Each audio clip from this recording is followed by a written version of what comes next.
మిథున రాశి వారు ఈ ఆదివారం అమావాస్య పుష్యమి నక్షత్ర సందర్భంగా కాళ అమావాస్య కాళాష్టమి సందర్భంగా ఎలాంటి విధి విధానాలు పాటించడం వలన జాతకంలో గ్రహయోగం కలిగి మీరు అపార కుబేర సంపన్నులు అవుతారో ఈ వీడియోలో తెలుసుకుందాం. మిథున రాశిలో ఏ నక్షత్రాలు వస్తాయి అనగా మృగశిర నక్షత్రంలోని 3వ పాదం, 4వ పాదం, ఆరుద్ర నక్షత్రంలోని 4 పాదాలు, పునర్వసు నక్షత్రంలోని 1, 2, 3 పాదంలో కలిపితే మిథున రాశి అవ్వడం జరుగుతుంటుంది. చాలామందికి పుట్టినటువంటి కాల సమయంలో డేటా ఆఫ్ బర్త్లు లేనటువంటి కారణం వలన పేరు యొక్క మొదటి అక్షరాన్ని అనుసరిస్తూ ఆ రాశిని తెలుసుకునే ప్రయత్నం చేద్దాం.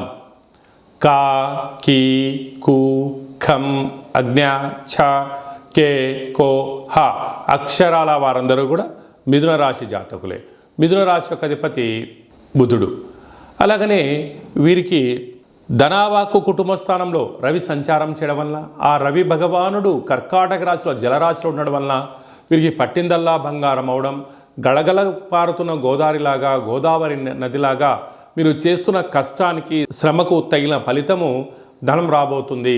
కనుక దీపం ఉండగానే ఇల్లు చక్కబెట్టుకోవాలని పెద్దవాళ్ళు ఎలా చెప్తుంటారో సమయం, ధనం, ఆరోగ్యాన్ని కాపాడుకునే ప్రయత్నం చేయండి. అంతా విజయము మిథున రాశి వారి సొంతం అని చెప్పి గమనించాలి. తృతీయంలో బుధ శుక్ర సంచార స్థితి తల్లిదండ్రుల నుంచి, అన్నదమ్ముల నుంచి, అక్కాచెల నుంచి మీకు రావాల్సినటువంటి తరతరాల నుంచి వచ్చే ఆస్తి మీ సొంతం కాబోతుందని చెప్పి గమనించాలి. అర్ధాష్టమ కేతు చిన్న చిన్న విషయాలకు ఆందోళన తగదు. రహస్యమైనటువంటి ధనపరమైనటువంటి వ్యాపార కార్యక్రమాలకు కానీ, ఫోన్ లావాదేవీలు కానీ, ఓటీపీలు కానీ ఎంతో భద్రపరచుకోవాలని చెప్పి జ్యోతిర్విజ్ఞానం తెలియచేస్తుంది. వ్యయంలో కుజుడు గురు సంచార స్థితి ఉండడం వలన, కుజదోష ప్రభావం కారణం వలన, అలాగనే మీ జన్మనక్షత్రం రోజున అమావాస్య రోజున వాగ్వివాదాలకు దూరంగా ఉండండి. అదియే కాకుండా నదీ ప్రయాణాలకు దూరంగా ఉండండి. దూర ప్రయాణాలు చేయొద్దు. వీలైనంత వరకు మౌనం, ధ్యానం, ఆధ్యాత్మికత మంచిది.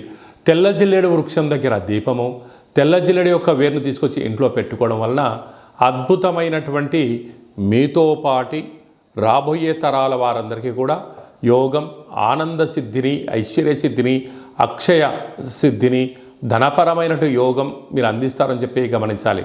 కనుక రుణ సమస్యలకు, రోగ సమస్యలకు దూరంగా ఉంటూ, మౌనంగా ఉంటూ ధ్యానం, ధర్మం, పక్షులకు ఆహారం, కాకులకు ఆహారం, కుక్కలకు ఆహారాన్ని ఏర్పాటు చేయగలిగినట్లయితే కాళభైరవ స్వామికి స్మరణ, ధ్యానము, పూజ చేసుకోవడం వలన మిథున రాశి వారికి అదృష్టం, ఐశ్వర్యం వారి సొంతం కాబోతుంది. అలాగే స్వయం వృత్తులు, సేవా రంగాలు, హోటల్ వ్యాపారాలు, సాఫ్ట్వేర్ ఉద్యోగస్తులు, హార్డ్వేర్ ఉద్యోగస్తులు, వ్యవసాయ సోదరీమణులకు, రియల్ ఎస్టేట్ రంగంలో ఉండమని వారందరికీ కూడా ఇది చాలా మంచి కాలము అని చెప్పి గమనించాలి.